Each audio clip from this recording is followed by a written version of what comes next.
Gledate Gorenjska poročila na GIP TV.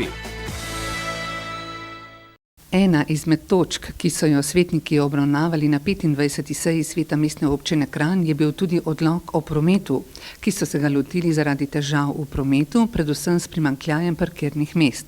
Študije so potrdile, da Kranj potrebuje 15.000 novih parkirišč, predvsem v gosto naseljenih urbanih naseljih. Najbolj problematična je Planina 1, kjer se je izkazalo, da manjka kar 1900 parkirnih mest in zato smo se tega problema sistematično lotili. S tem problemom so se začeli ukvarjati že pred dobrim letom. Ljubljanski urbanistični zavod je izvedel strokovno študijo, izvedli so tudi delavnice s kranjskimi občani ter pridobivali izkušnje po drugih slovenskih občinah.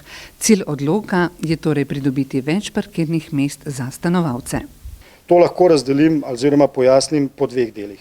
Najprej sta coni 2 in 3, to so cone okrog starega mestnega jedra, cone, kjer je največ prebivalcev, Zlatopolje, Huje, Planina, Bratov Smuk in tako naprej, kjer zajema res veliko število ljudi in kjer so tudi problemi zelo veliki. Drugi pa je staro mestno jedro, kjer se pa srečuje veliko interesov. Za parkirna mesta se tako borijo stanovalci, podjetniki, gostinci in obiskovalci. Vendar odlok v tem trenutku za coni 2 in 3 ne prinaša nobene spremembe. Potem bodo pa po željah in potrebah postopoma po določenih lokacijah uvajali nov prometni režim. Vemo, da je velik problem pri zdravstvenem domu.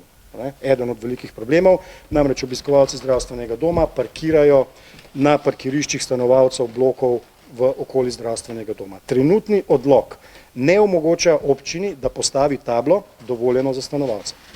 Ne omogoča, zato smo tudi mogli odlok spremeniti.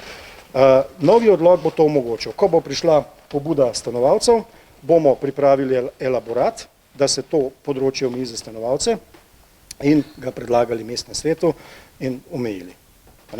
Drug tak tipičen primer je Planina, kjer se pa pojavljajo taki ekscesi, da recimo parkirajo na parkiriščih za stanovalce avtomobile preprodajalci rabljenih avtomobilov, da parkirajo tam podjetniki svoje kombije in s tem omejujejo parkirni prostor stanovalcem.